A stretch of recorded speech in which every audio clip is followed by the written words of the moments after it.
Paul, I'm sorry to say. Yeah, so sorry. We are sorry to say that it's about Yeti Uncle John. Yeah, so he was... Yeti Uncle gone. You know how you've been sending him to us, and we've been giving him the...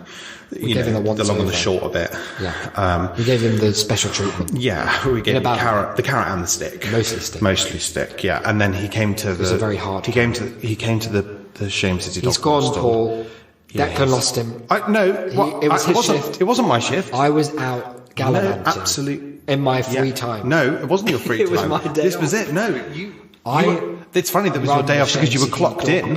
I noticed. As a tight ship. So hang on. I'm a time thief. And you're just admitting to that? I goddamn will. Yeah, I'll see you. Yeah, you will. He lost Yeti. I didn't lose anyone. We've got our best dogs on it. We've got I can't think of any of the names. The hounds are out there. The pooches. I've asked some of the good boys, some of the long boys. I've asked my curtain twitching neighbours to just have a look out as well. And if I find him, if I can get him back to you, then you have to know that was me, Isaac, that did that. And what about Declan hasn't lifted a finger. What about if I get him back? Well, I'd like to see it. I'd like to see you try. Quite possibly you will. Well, I'd love to see you try right now because you haven't done anything. Well, I was going to do it, and then you made me stay here for this phone call. Anyway, Paul, I'm so sorry about what he doesn't look very sorry. And if I could turn back time, if I could find a way to undo all of the harm that Dodgy Declan did, then you know I would. There's no need for slander. Look, other than that, yeah, Shame City Dog Pool Store's holding up well, and as soon as we find Yudge, we'll bring him back. I freshened up his whole bed situation, so I thought you were gallivanting. His cell is ready. I have one of my people see to it.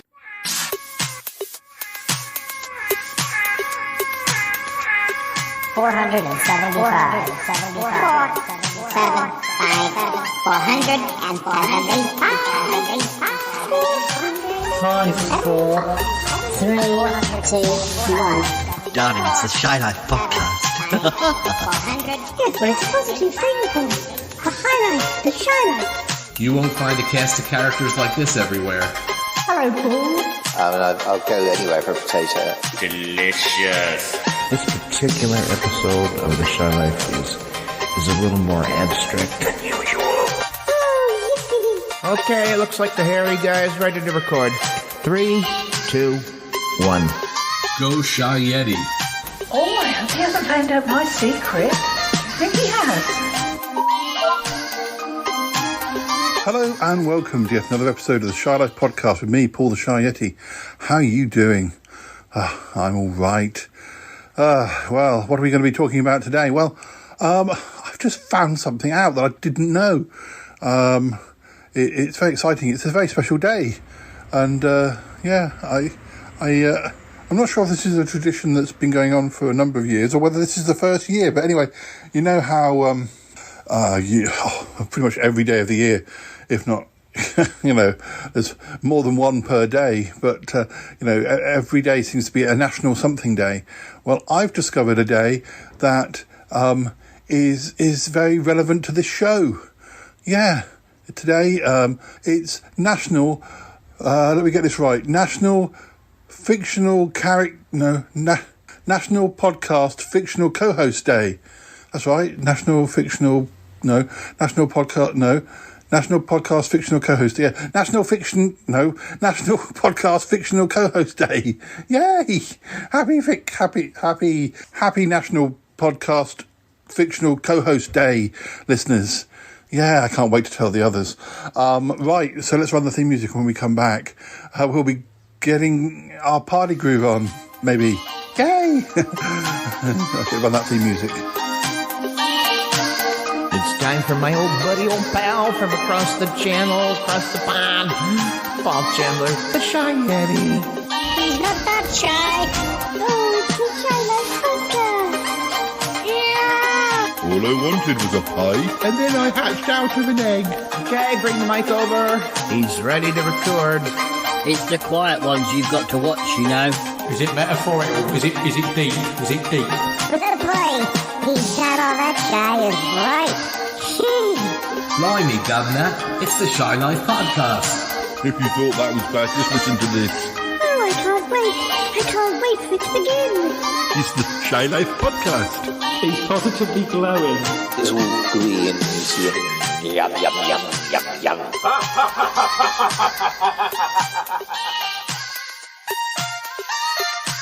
So, listeners, gosh, it's finally time. I mean, there is a National Libraries Day. I think that's in September. Or was it October? I've got it written down somewhere because we've never celebrated it at the library.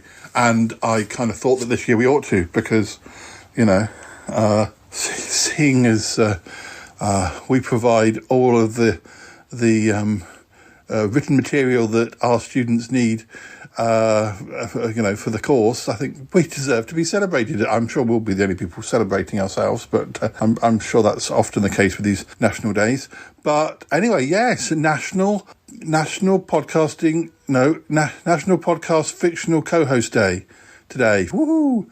Put it in your diary for next year. You'll have missed it by the time you hear this episode. But anyway, I just thought I had to record. I had to record on this very day to celebrate. Yeah, and I'll see if I can speak to some of the others. I'm not sure what's going on. That's just generally no. What was I saying? Yeah. Cromitty, there you are. Have you heard the news? Did you see my email? Yes, Paul, I did. I'm a little bit confused, though. You're a little bit confused? Yes. National Podcast Fictional Co-Host Day. Yeah, that's you. Paul, thank you. I am your co-host. Yes. I don't understand the use of the word fictional. Well, I hate to break it to you. No. Well, I just thought it's very close, isn't it? It's very close to you. We can forget about the fictional bit. I don't think there is a National Podcast Co-Host Day. I mean, this is it. I guess it's everybody, all co-hosts. You guys, you, Cromitty, you. Oh, thank you, Paul. I suppose. Yes. Well, I'll take it. Oh, do I get a present? Do you get a present? I do have a packet of biscuits somewhere. I think Toby bought some chocolates. You can probably have one of them. Oh, thank you. I didn't have much time to prepare this year. Has to be said, you know. I only read it in the paper this morning. Oh, dear Paul. Gosh, you still read a newspaper? No. I just saw it online. That's just a turn of phrase. Oh dear Paul. No, I haven't read a paper since... I don't think I ever regularly read a paper. We used to always have them in the library. We don't have them in the library now because everybody reads their papers, if they're going to read them, on their phones or on their computers, really, or they watch the news on the TV. You don't do any of that, though, Paul. Well, sometimes I see the odd bit of news on my phone. I have to, you know, the last few years, you've really wanted to avoid looking at the news in any great depth. Yes, Paul, I understand. What with the B word, the B word. What with the T word? Oh, do you mean America? Yes, the T word. Well, he's gone now. Oh, yes. And what about the BJ word? The BJ word, Paul? Boris Johnson. Oh, don't speak to me about him. Okay, no, I won't. Well, you did ask. Anyway, I think we need to calm down a bit. So, yes, avoiding the news, except when it's National Podcast Co-Host Day. Yes, Paul, fictional or not. Have you told the others? How's Ick? Oh, he's just having a sit down. He's feeling a bit faint today. Oh, blimey, feeling a bit faint. Yes. Cuthbert's just, just checking him over. Oh, right. Yes. Oh dear. It's quite hot, isn't it, at the moment? Have you any idea when he's going to give birth? No, Paul. And, well, he doesn't look much difference. No, not like a pregnant person usually does. He looks maybe a little bit bloated. No, I think that's just, we had a big dinner last night. Oh, yes. Well, I hope he doesn't get swollen ankles. I have enough problems with that myself. Swollen ankles, Paul? Ankles. You heard me. I did, Paul. I just going for a cheap joke. That's fine. That's what this show is all about. Where's Martin? No, I think he and August are doing some painting. Oh, really? Yes. They are out on the moor. On the moor? We don't have a moor. Oh, well, the wasteland. We call it the moor because it sounds better than wasteland. Oh, the moor. You mean the common, the area, the ground land where you do your yoga and between Yeti Uncle John's Magpie Hut and the spaceship.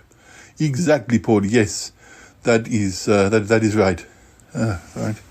Oh dear. Have we heard anything from Yeti Uncle John? No, Paul. He's still on the run. Doesn't even text you. I don't think he has reception or any power in his phone. Oh, why didn't he just come back here? I mean, it's not like it's not like the shame inspectors are standing outside our door. No, I think they might be, Paul. I think they have their people watching the house. Really? Yes, look out the window.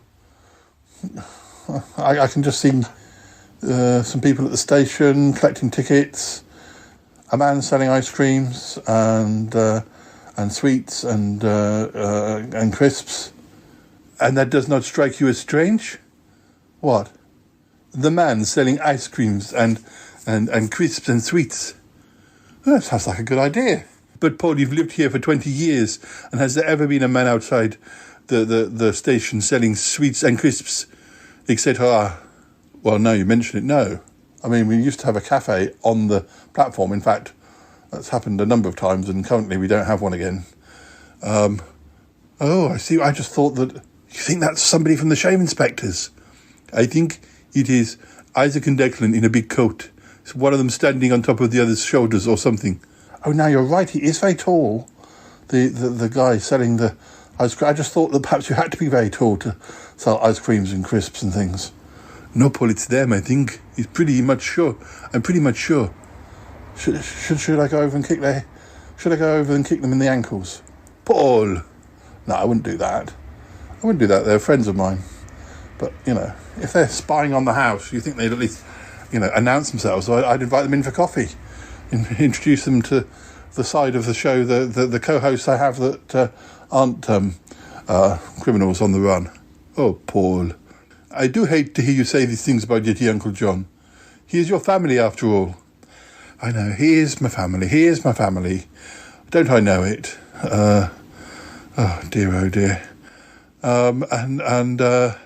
Should we go down and see how Ick is?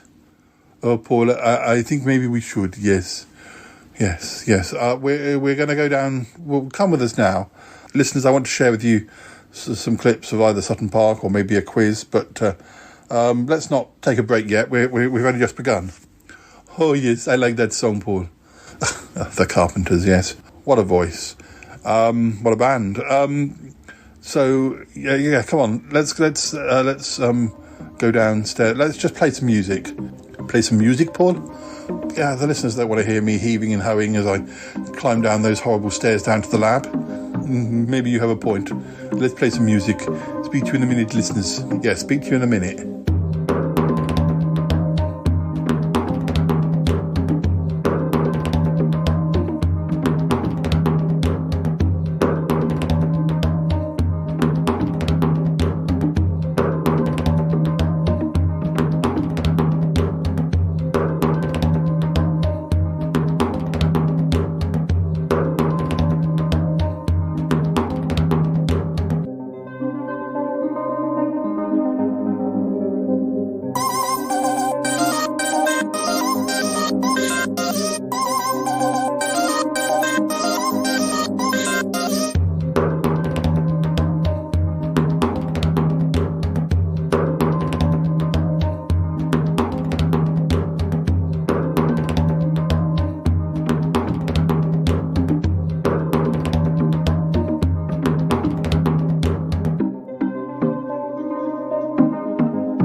You got down these steps, Hick. Are you sure it's safe?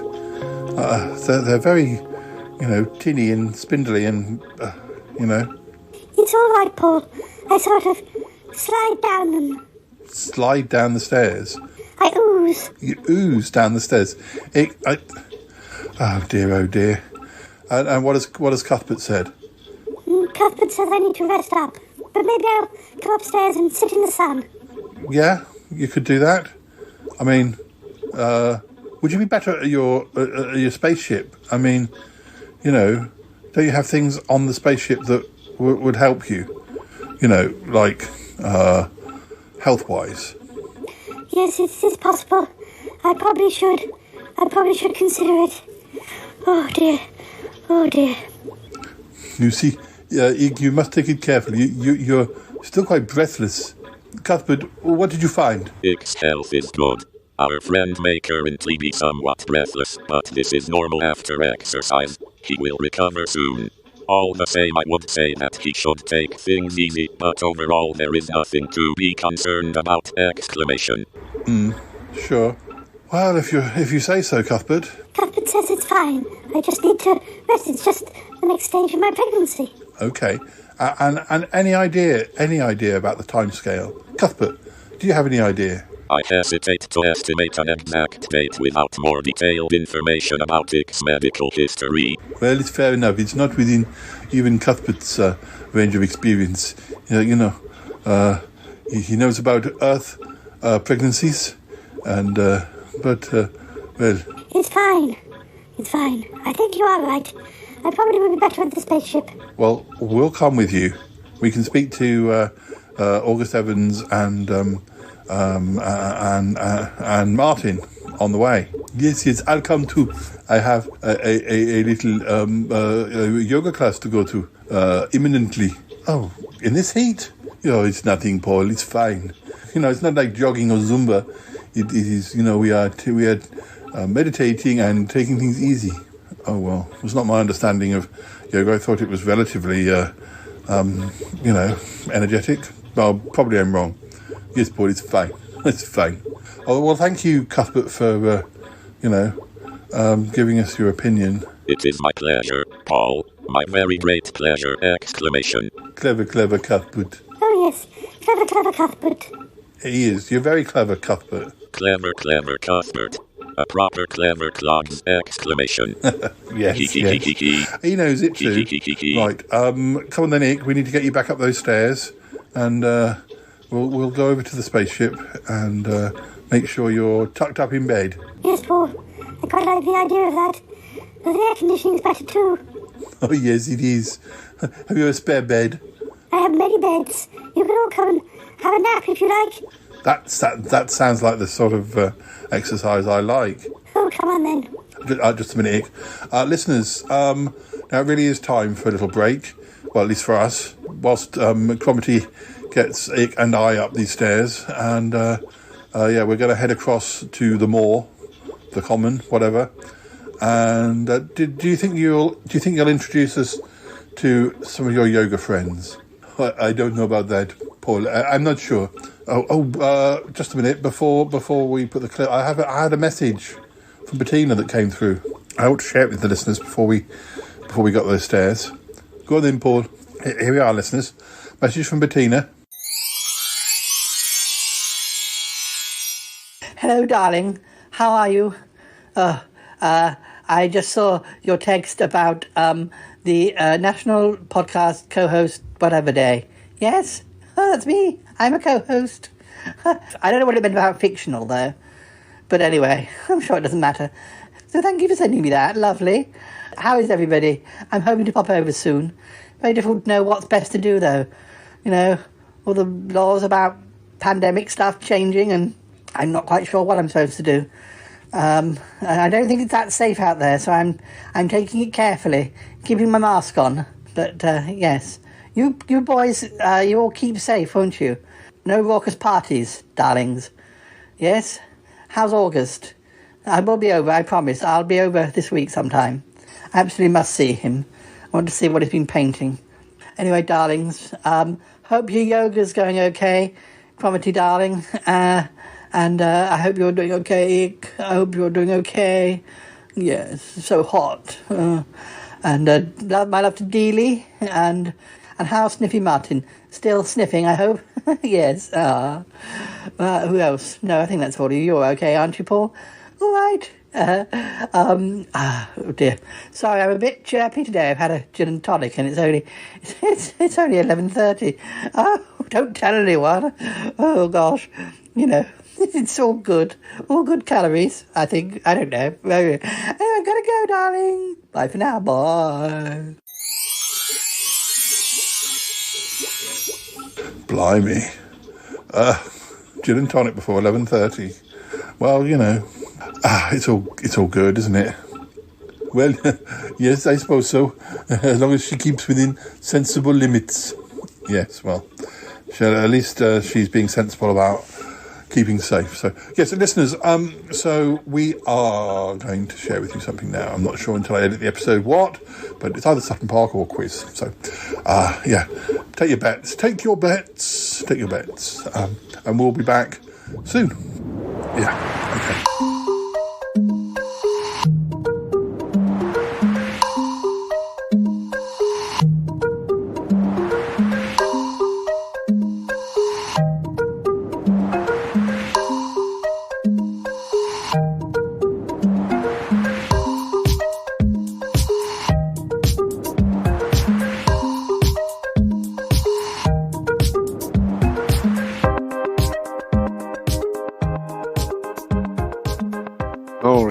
In progress. Which electro-pop band had a hit with the song Locomotion in 1984? Orchestral Manoeuvres in the Dark? Yes, got that.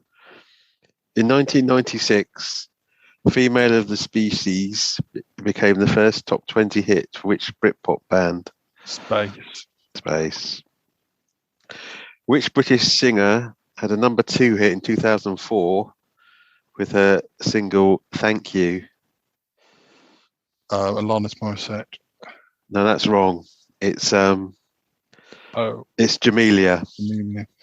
Mm-hmm. I'm sure that Alanis. I got the year right. Yeah, there was another. Yeah, there's that. Thank you, India. Thank you. Thank Australia. Thank you. Complete the title. I like the Jamelias. Depeche Mode's 1990 hit "Enjoy the Silence." Correct. Initials which 1999 song by S Club 7 has the initials Sierra Charlie Papa?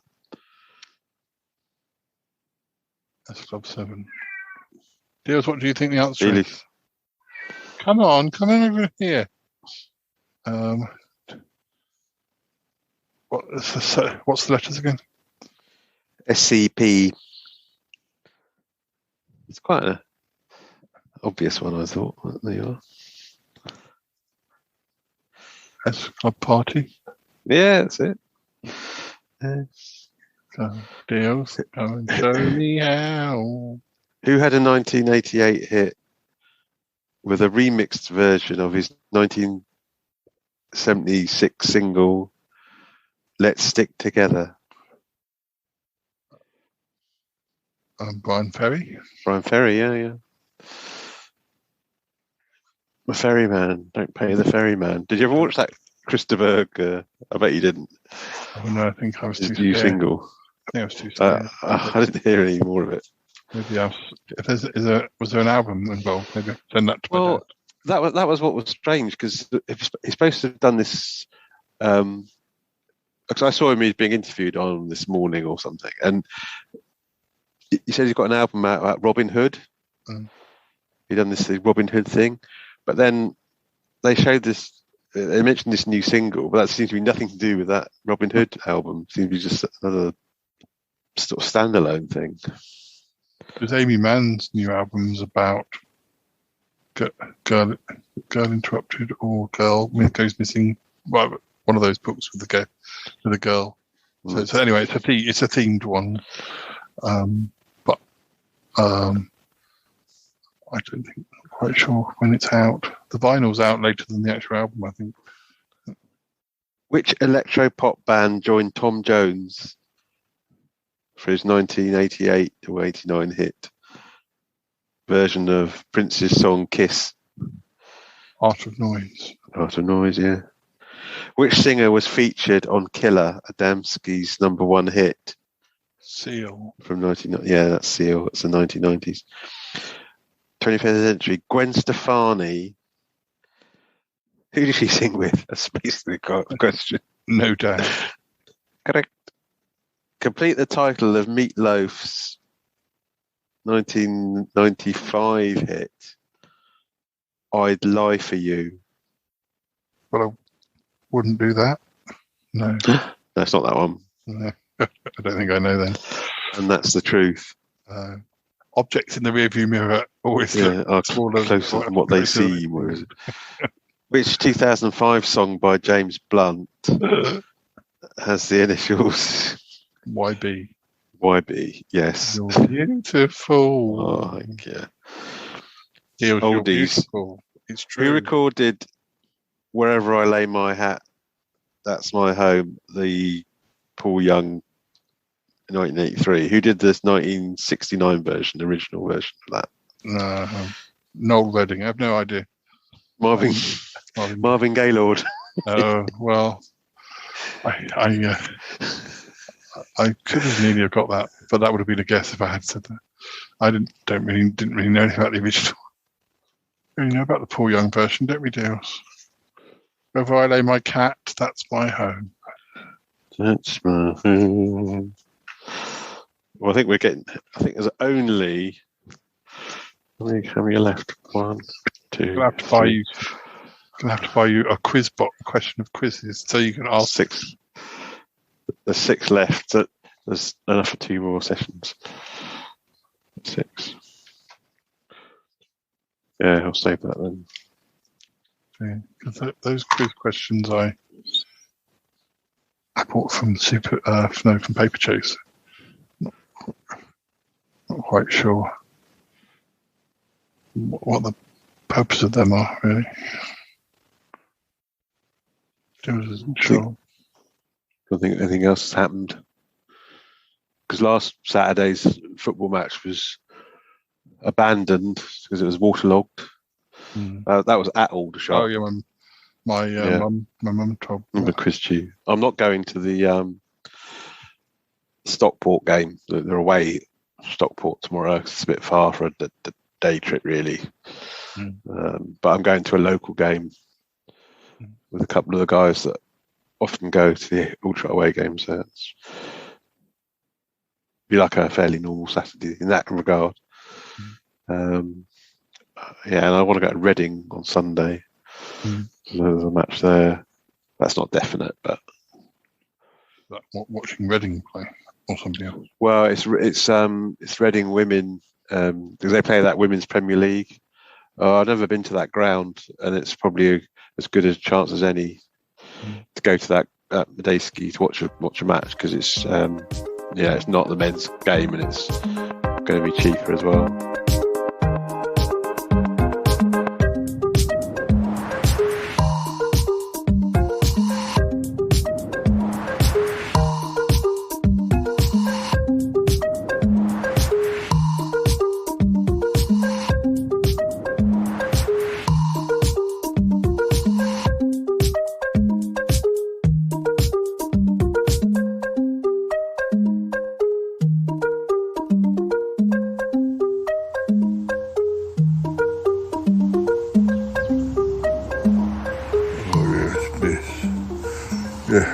Me, Yeti Uncle John.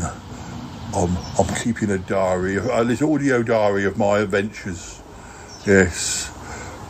Still on the run. I've been on the run for days. It's difficult to know. I mean, obviously, I'm still intending to do my book about the show. I'm still intending to do that.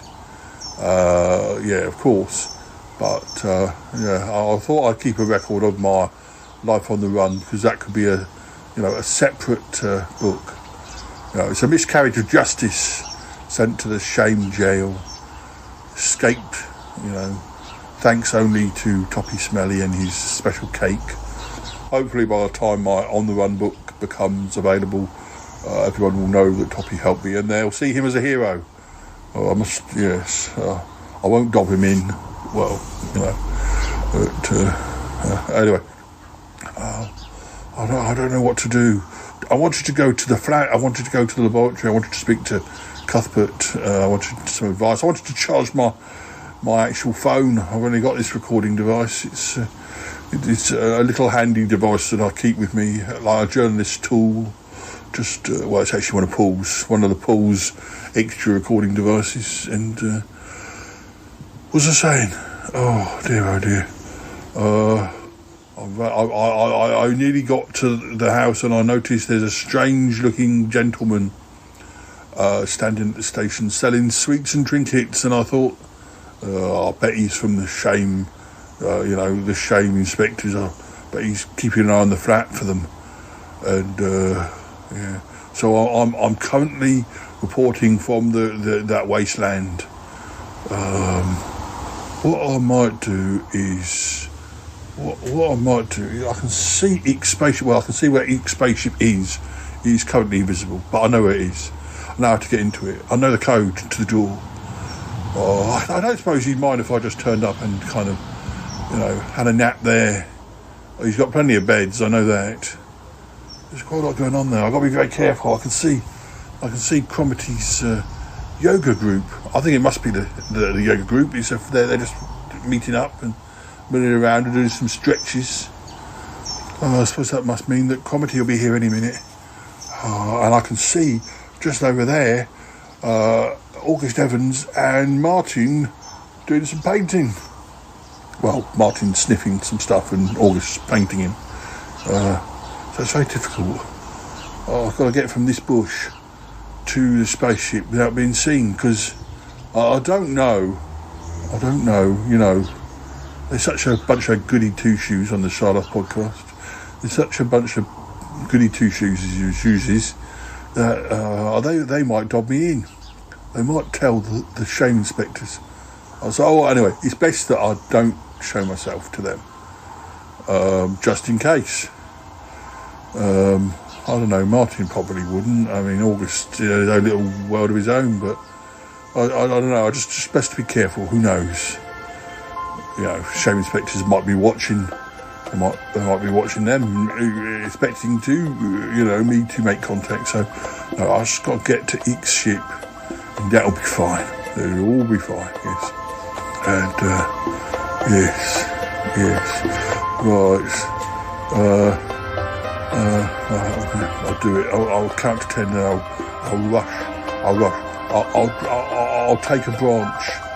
I'll take a branch or two and I'll just disguise myself behind the branches. I'll just pretend to be a little tree. I'll just edge my way sideways like a crab that's dressed like a tree.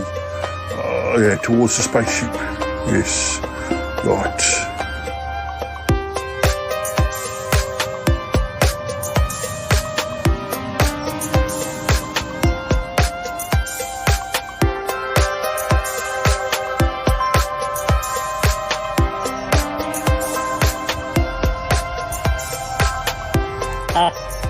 August, how am I doing?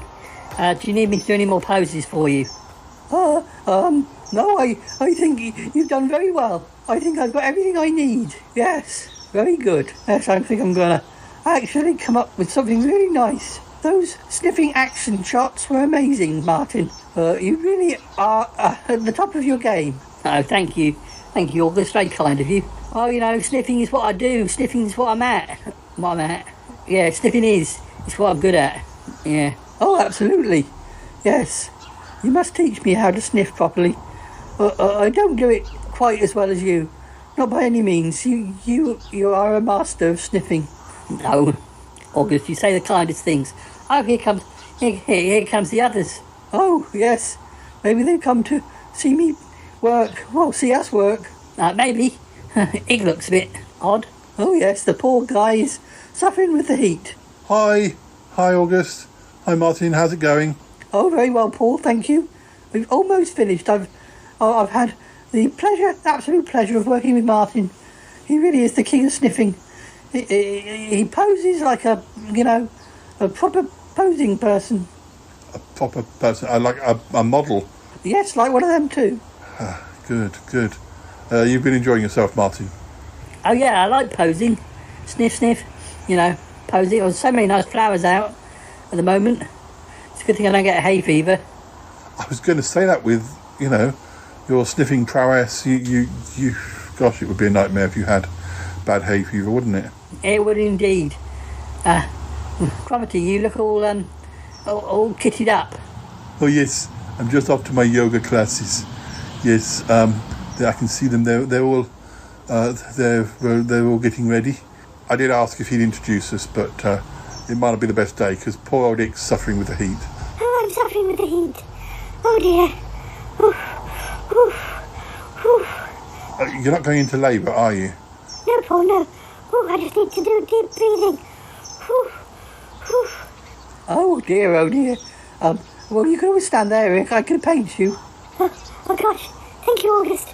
But if you're going to paint me, you have to come to the spaceship. Oh, maybe another day then. Yeah, we're not quite finished yet. Okay, well, I'm going to help Ick towards the ship, and that's weird. What's weird, Paul? I just noticed there's a tree. It's a tree I didn't remember seeing. A tree? Over there. Is it just me? Maybe I'm hallucinating. Is it just me? Is it moving sideways like a crab? You might be right, Paul. Oh, yes, I see what you mean. It's moving. I think it's got legs. A tree with legs? What on earth is going on? It's moving to... It's starting to run. It just a minute, it's not a tree at all. It's Yeti Uncle John. What? Oh my goodness, what's he doing here? Oh dear. Well, where is he running to? Is he being chased? I don't think so. Icky's running towards your spaceship. Oh, what's he doing? Can he get in? Well, he can. He has the code. Oh, come on. Sorry, August. Sorry, Martin. We'll leave you. Is it okay for you to be late? Yes, it's fine. I'll be late for my yoga. It's fine. Come on, Ick. We'll help you to the ship. Yes. I don't want him messing around. I don't want him messing around inside the ship without me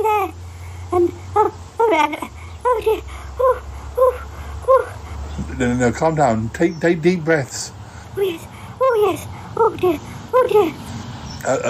Listeners, maybe we'll put a clip on at this point, and yes, we've got to get to the ship. Oh yes. Oh dear. Deep breaths.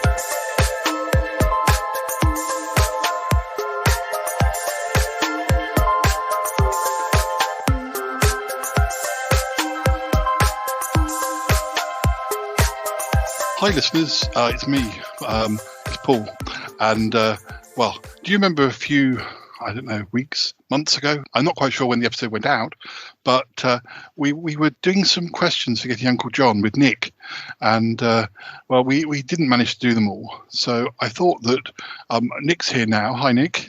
Hello.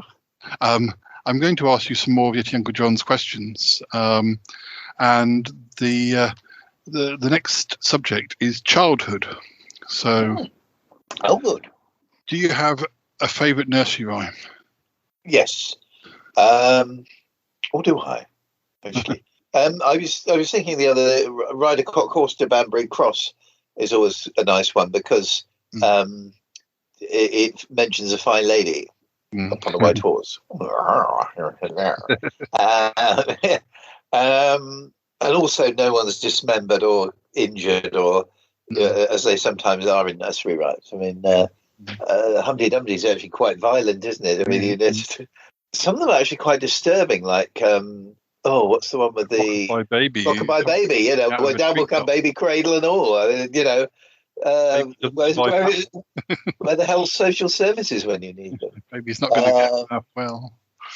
Mother Hubbard as well. I mean, you know, so the poor doggy had none, and the dog was rehoused by more responsible owners. You know, Three blind mice. All day. 3 blind mice. Yes.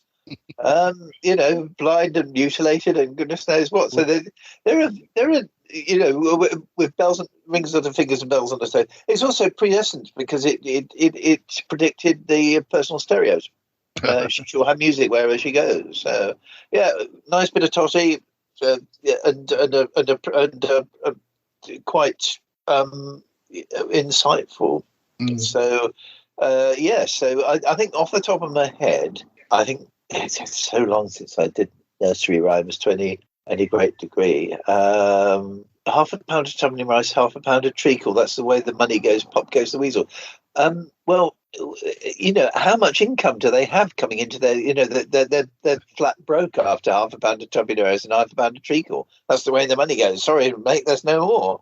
You'd eat the weasel rather than make it go pop, wouldn't you? I mean, Ring and Roses, that's supposed to be about the plague. Plague, isn't it? Yes. I mean, tissue, we all fall down. I mean, that's nice, isn't it? I mean, it's the equivalent of people in the playground going, "Oh, look, we're dead from COVID." It's quite sick, really. So yes, I mean, I'm struggling to think of one that isn't so dark. So yeah, that's why. But also, it came to mind recently to me because we passed Banbury on our way home from Birmingham on Saturday. I thought, oh yes, ride a cock horse to Banbury, of course, and you can rock to it as well, which is nice. What about I know this is a difficult one, but favourite childhood memory? Oh, it's not quite so difficult. I mean, I've got I had a fairly happy childhood, give or take the old slap from Dad. I think it's a magical kind of memory, and it doesn't actually involve a girl for a change. But I do remember, particularly, there was a lovely, lovely evening, or a summer's evening once, where in the back garden at the beaches, swinging on my beloved swing in the dark, and Jen was in our sort of garden. Do you remember the one I had at St Martin's Church Street? It sort of rose up from a little yard, and you can see you're directly facing the kitchen. We were directly facing my dad's old study, and Jen and I used to hang out and listen to records in my dad's study because the record player was there. We used to. And there was I'm Not in Love playing, 10cc's I'm Not in Love playing, because she used to play that quite a lot. And swinging in the dark on a summer's night to I'm Not in Love, it was something really, really rather romantic and beautiful about that. I think that was summer of 78. And that was nice. There wasn't anybody else involved, and there wasn't any particular purpose to it. It was just a nice summer night chilling out in the dark. But there's so many nice childhood memories. Did you have a favourite toy as a child? Maybe a younger child, I suppose. Yes, my space hopper. I always blame my space hopper for my bouncy walk. I think it's probably the structure of my foot rather than anything else. But I was, because I bounced and it deflated shortly after. I think it was when we left the beaches, and but I was inseparable from that bloody thing for years. So that was seriously. That was a good one. Did you have a favourite teacher? I think initially I kind of teach were things to be tolerated rather than enjoyed. I never liked being told off, so I didn't have any favourites to begin with. Mrs. Bradnott was my first teacher, and just diverting slightly, there was our musical director at the Alderbury Players. We worked out that she very, very nearly became my first teacher, because she and Mrs. Bradnott were up for the same job at St Martin's Infant School in 1972, and she got it.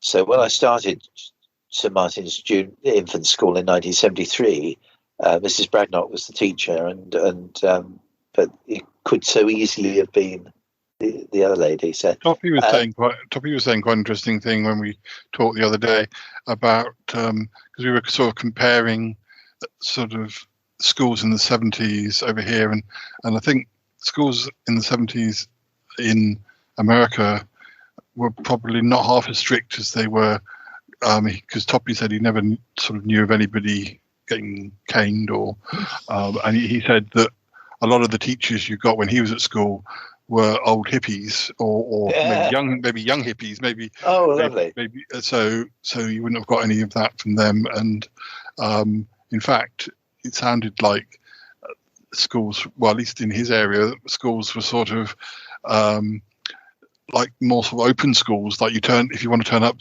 sort of thing. But if you don't, you that would have suited me a lot better. Which I think they did do. Better. I think there was one or two schools like that in the UK, but they were such an exception that you sort of heard about them on the news as being. Sort of, actually, going back to the question, I think the ones that won my respect are the ones that I actually looked forward to came later. In the early 80s, when I was at Highbury, there were two that spring immediately to mind that I really liked. One was Mr. Pike, my English teacher. Obviously, I was interested in English. I was good at English, and I thought he was excellent. He was strict but fair. He was never dull. He always had an interesting. Then he did a series of lessons as an exercise, as a Russian paymaster. We were all spies, and I just absolutely loved that because he was in character all the time. That takes a special kind of teacher to do that, and he was up for it. And so he was super. He was lovely, Mr. Pike. Did you used to have a packed lunch, or did you go to a canteen? Oh, a packed lunch. I did school dinners sort of September 76 for the first time, because by that time my mum had gone back to work, so it wasn't really feasible to do for me to go home anymore, because it was just my dad, and I think we did 1 year, my last year at infant school, and mum went back to work in 75, so we did 1 year where I used to just come home at lunchtime, but I had to get my dad's attention to cross that busy road on Tollgate Road, and sometimes he would oversleep because, of course, he wasn't working by then. But no, the other good teacher was so basically, the school dinners at junior school was so gruesome. I just begged my mum to let me have sandwiches from there in on, and sandwiches it was from there in on, right at the end to the end. But no, the other teacher I liked, he had a rather short temper, and he kind of let himself down a bit because he let the boys get to him, but was Mr. Martin, otherwise known as Mad Martin. He was the music teacher, and when you say about hippie, I mean, he was the kind of whimsical presenter you get on 70s children's TV, and you would not be surprised to see him presenting Playaway or something like the Sunday Gang or it's things like that, because he had a sort of very 70s moustache, and he was very off the wall, but he was incredibly funny and inventive. He wrote his own musicals.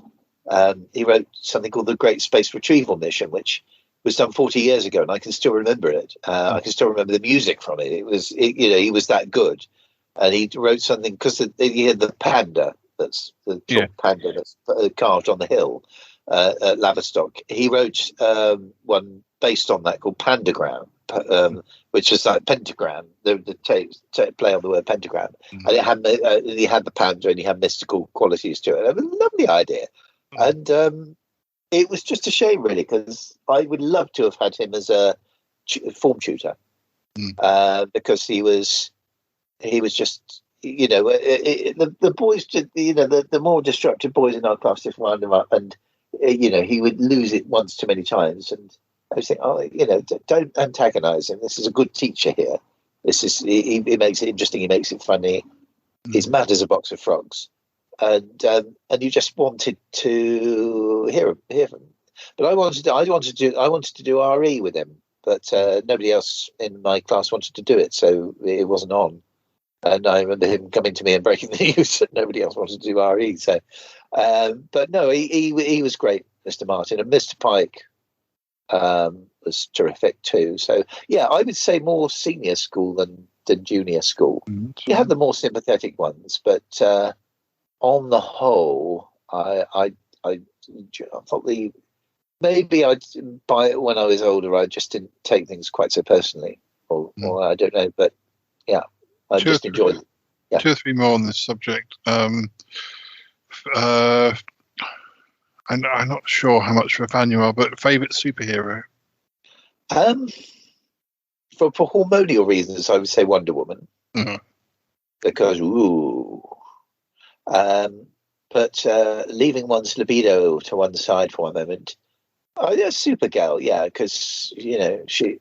but also, I suppose, Batman, but I'm a very particular Batman person. I'm not quite like the 1989 one with Tim Burton one.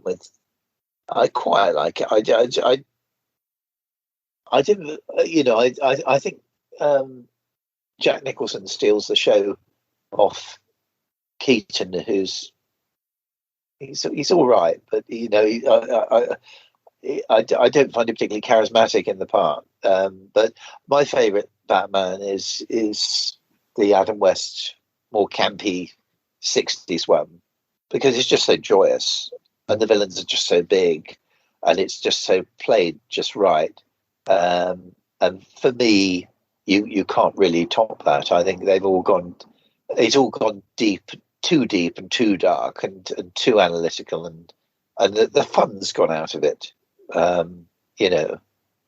Yes, I think so yes, to summarize, Wonder Woman for Boise reasons. The thing about Wonder Woman is that lots of people would like her for different reasons. I mean, girls and gay boys liked her because she was sassy and kicked the guys around and so she was in charge. So it works in different ways. Yeah, I mean, I know that our friend Andrew Dexter likes the Incredible Hulk.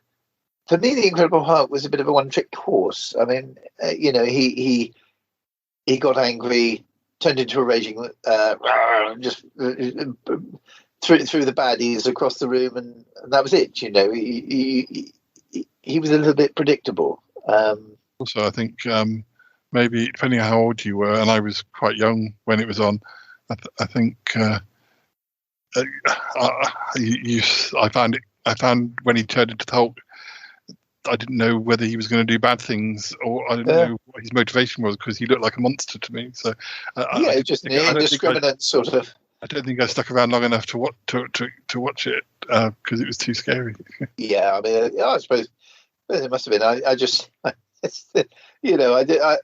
suppose I think my dad quite liked it, but I watched it, but it didn't sustain any particular interest really. I think I always get I was a bit like the Four Yorkshiremen sketch, in my day, da-di-da-di-da. I always tell the youngsters, because we're in these days when we've got into Marvel overkill, and I always say, in my day we had Wonder Woman, Incredible Hulk, and Superman, and we liked it. That's all we had. How many people do you need to save the world? But no, it's bloody superheroes up to your eyeballs these days. What did you get up to during your lunch breaks? At school, well, I would be out in the field playing games if I was lucky, imaginative games if I was lucky with imaginative people. Things like not necessarily Doctor Who, that sort of middle to later kind of junior school. Infant school. I got infant school. I would go home for lunch, and it would be kiss chase if I was lucky. have I told you about this before? I don't know. I had a fear of urinals. And I, because you'd be doing a business and they would suddenly hiss at you and you think, and I used to run for my life. And it was such an alarming, fierce hiss. And so I used to turn them into playground baddies, and we'd chase each other around pretending to be urinals in the playground because I found them scary. I would. Also, I had the Wubs, which was my imaginary planet, and and there was a small sect of us that were Wubs, and I was all. And if I liked you, you became a Wub, whether you liked it or not. And then later on, I think with David Sprakes, of course, it was Doctor Who. And the Magnet, even though he doesn't remember the Magnet editor, it was the Magnet editor as well. With Doctor Who, of course, with David Sprakes, he would always want to be Romana because he absolutely idolised Mary Tam. And I got to play the Doctor all the time, which, how good is that? But, and then sort of, so it's an imaginative game. With Joe Bunsell at junior school, of course, it was the Magnet editor and sitcoms. Around about that time, in the late 70s, I would create sitcoms. And we would play sitcoms with the characters and everything. Later on, more boringly at secondary school, I would hang out with the sort of same friends and we'd take the piss out of each other and we'd hang around the school library and we'd go at the school field. And it was nowhere near as much fun as infant and junior school was. But, we had the odd laugh here and there. But yeah, it petered off a bit. Our final question for this section: what is your favourite Winnie the Pooh character? There's got to be tussle between Eeyore, because I relate to that kind of sort of nobody loves me, everybody hates me. Sort of, I can be Eeyore some days and Pooh the next. I've got a soft spot for Pooh because he's genuinely whimsical creation, which I think why he's endured so long. No, actually, Pooh. Yeah, I walk like Tigger, but I haven't got it. I don't think I've ever had his energy and his sheer sort of in-your-faceness. But Pooh, yes, Pooh is a philosopher, and quite Alan Bennett-ish. Yeah. Not as Alan Bennett-ish as Paddington, but Pooh, bless his heart. Yes, he's all right. It's Pooh. Okay, well, thank you for answering those questions. We've got some more another time, but that's it for today. So thank you very much, and listeners, we'll move on to whatever's coming up next.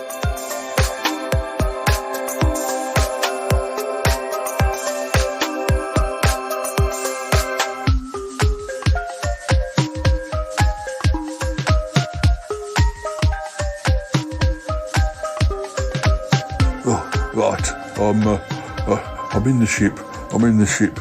I have a nasty feeling they saw me. Dear, oh dear. I chose a bad moment to make me dash for it. They're all out there on the wasteland. It's all of them. I need to close the doors. I don't want them coming in and telling me off or handing me in to the authorities. Maybe they have some show inspectors with them and I didn't even notice it. I need to press a button. I need to close the doors. Yes. Oh dear. Is it this one? This one maybe? No, this one. The door's closed. What's that noise? Oh my goodness. I pressed the go button. I'm going up. We're moving. Oh no. I've got the autopilot. It's the autopilot. I'm taking off. God, what's going on?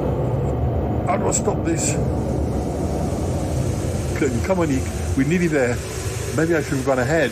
Oh, what's going on? Oh my goodness, he started the ship. He's running away. Oh my goodness, what is he doing? He's taking off. Oh no. I need that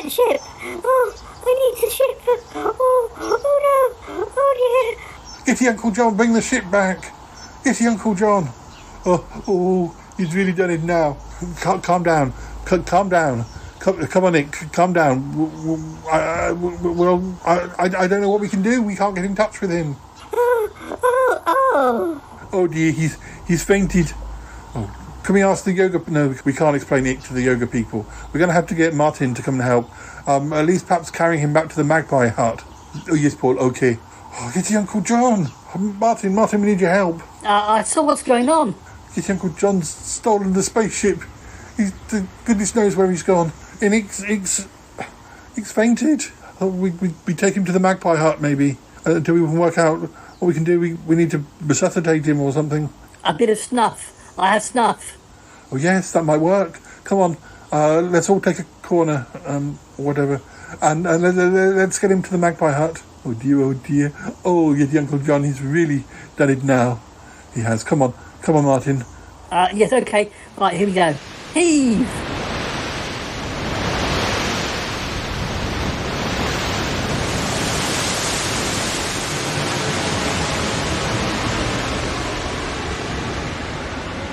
Oh dear. I've really got myself into trouble now.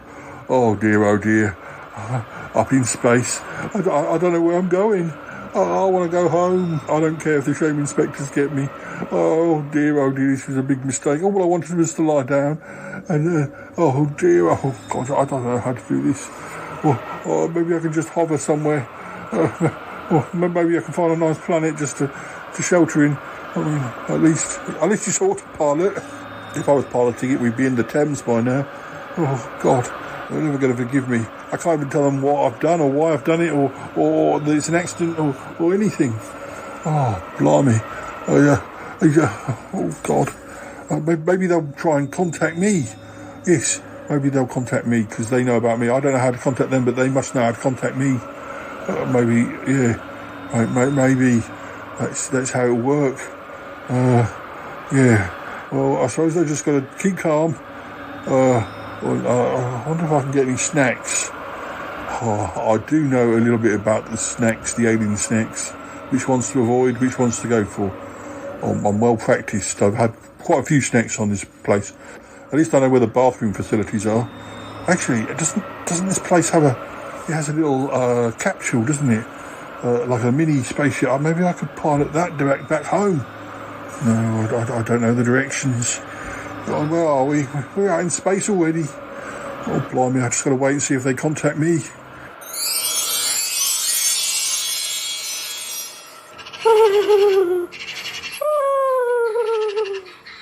Is he waking up, Paul? Well, I think he is slowly. I thought this day was going to be a calm day. This should have been a nice day. Fictional co-host, podcast, whatever day. Yes, Paul. I read about that. I saw your text. I didn't understand what it meant about fictional. No, that's fine. It's just co-host, podcast, anyway. Co-host day, but Uncle John, as usual, has spoilt it. He has indeed. Oh, hello, guys. How is he? Is he all right? Oh, August. Yes. Well, I think he's coming too. Martin had some snuff with him, and it seems to have done the job. Oh, yes. That snuff, it's pretty strong. I've had a bit of that, haven't I, Martin? Yes. We had a snuff party the other day. We were sniffing like good uns. Right, good. Great. Paul, do you think it's okay if I go and tell my friends that I won't be coming to the meeting today? I don't want them wondering where I am. I mean, you could go. No, Paul, I would be too worried. No, you go and tell them. Just say a friend's been taken ill or something. Yes, Paul, I will. Oh dear. Cromitty, before you go. Yes, Paul. Is there any way that we can contact the ship? I mean, Ick would know, but I think so. Cuthbert would know. Cuthbert would be able to do it. Because I can't believe that Yeti Uncle John deliberately stole the ship. It must be an accident.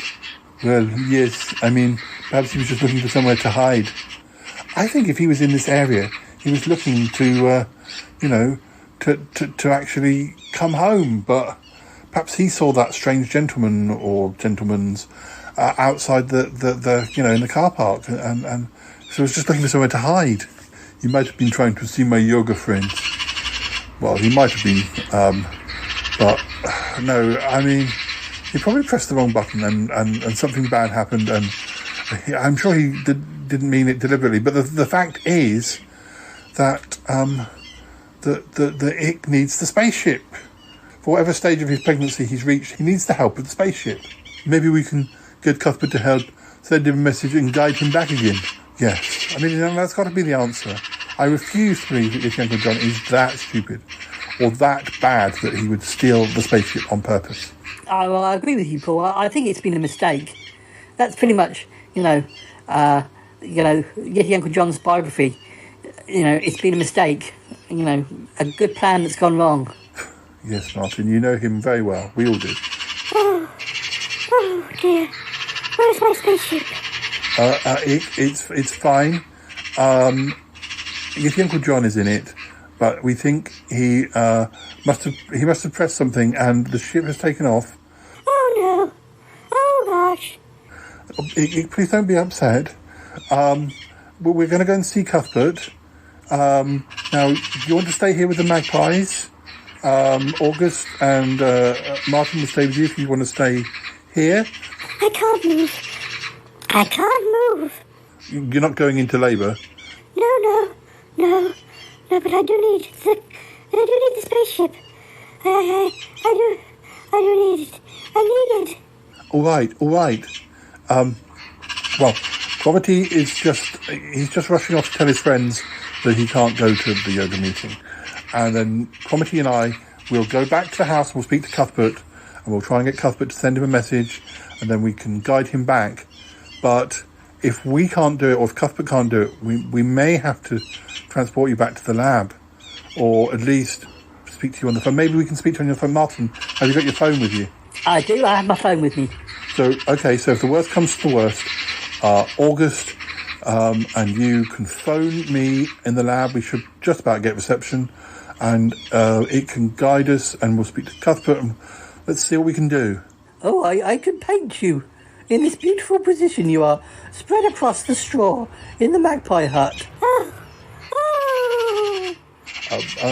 August, well, see how it goes. Oh, I wouldn't make any noise. I'll just be painting quietly in the background. All right, well, Martin might need your help, though, so be ready, be prepared.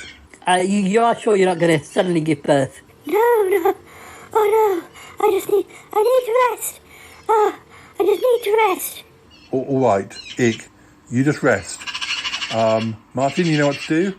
I know what to do. Well, no, I'll look after him now. I'll stay with him. And August getting his painting equipment set up again.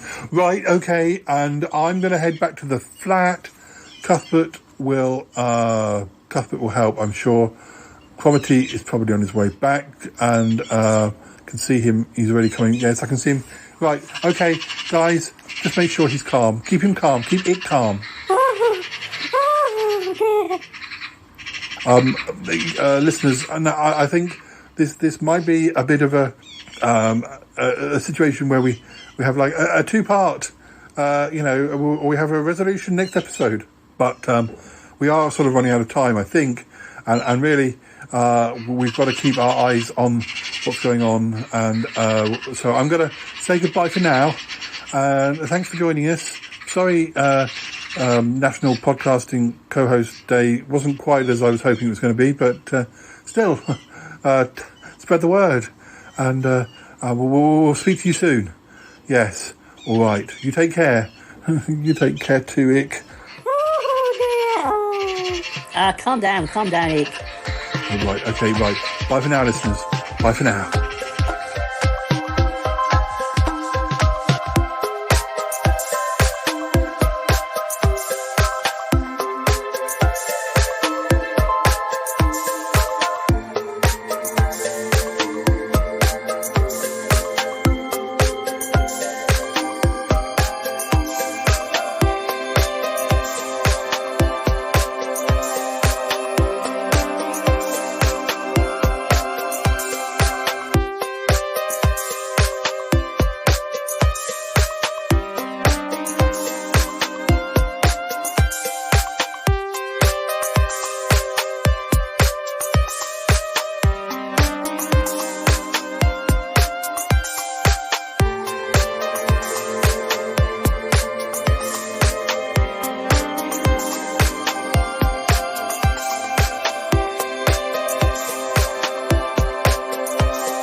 Oh dear.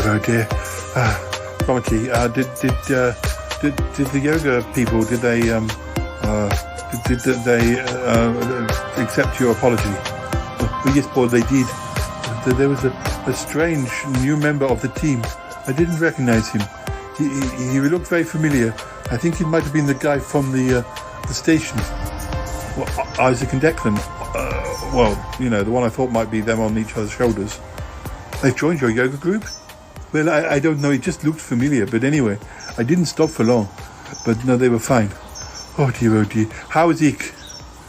Well, August's painting him, and Martin's with him, and the magpies are quite concerned. And he's okay. But we need to go and speak to Cuthbert. Yes, of course. Yes, let's get down them stairs. Cuthbert will be able to give us advice. Yes, he will.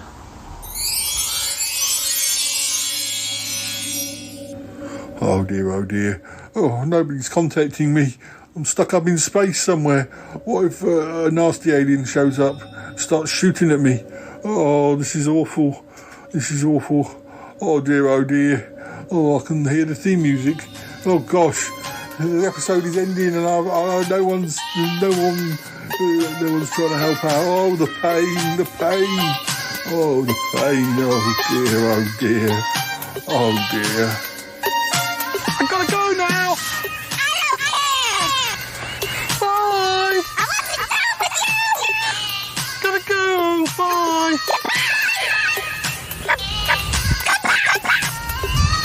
Bye. Goodbye. This show is part of the Pride 48 network. Find more shows over at pride48.com. Oh dear, what's going on now? Oh, it's the Shy Life podcast. Let's go. I have a voice. I have a voice. You have a voice. You have a voice. We have a voice. We have a voice. Unique voices in podcasting. UnivazPods.net. Cuthbert, now, Yeti Uncle John has had an accident in the spaceship and he's taken off, and we need to contact him, but we can't. Ick's not well enough to help. Can you pinpoint him? Of course I can assist, Paul. This is a very important matter. Good boy, Cuthbert. Okay, right. Let's see what we can do. Let's try and send a message, all right? Please speak your message, Paul, and I will see that it reaches Ick's ship, where Yeti Uncle John can hear it. With a bit of luck, we may even be able to speak to him directly! Okay, you want me to speak? Yes, Paul, speak now. Calling Yeti Uncle John. Calling Yeti Uncle John in space. Can you hear me? Paul, is that you? Yes, Yeti Uncle John, it's me. I'm down in the laboratory with Cuthbert. Ick is quite ill. He needs the spaceship back. We need to get you back down here. Oh, Paul, yes, please, I don't like it up here. Yeah, well, be careful. Don't touch anything else. Don't touch any... I presume you pressed the wrong button or something. Yes, Paul, it was my fault. I thought I was closing the doors. Dear, oh dear, what should I do? Well, Cuthbert is working out what you should do, but we may be able to ask Ick, but it's a long story. You just need to sit still and not do anything. Oh, Paul, I don't like it up here. Yes, I know. We'll save you. We'll bring you home. Oh, the pain. Yeah, you haven't got any pain. Don't be dramatic. Oh dear. We'll get you back. Cuthbert, please, what should we do? Please do not rush me, Paul. I am currently plotting a solution. Please be patient! Oh gosh, you've got to hurry. Please hurry, Cuthbert. Oh dear. Don't rush him, Paul. I know. I'm just worried that something bad will happen. I'm just worried that Yeti Uncle John won't be able to cope up there. Oh, please help me. I'm so sorry. I didn't mean to do this. Help me, please.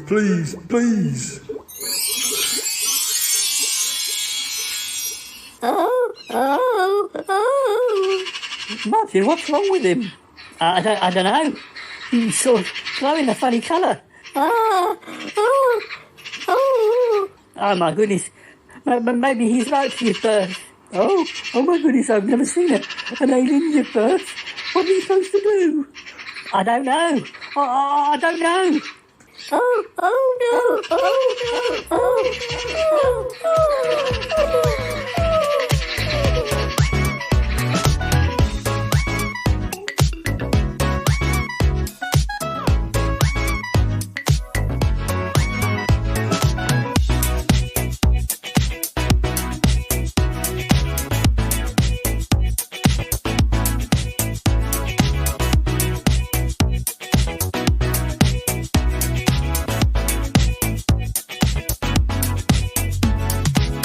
Well, gotta tell you, I didn't expect that. This is just the weirdest thing I've ever heard.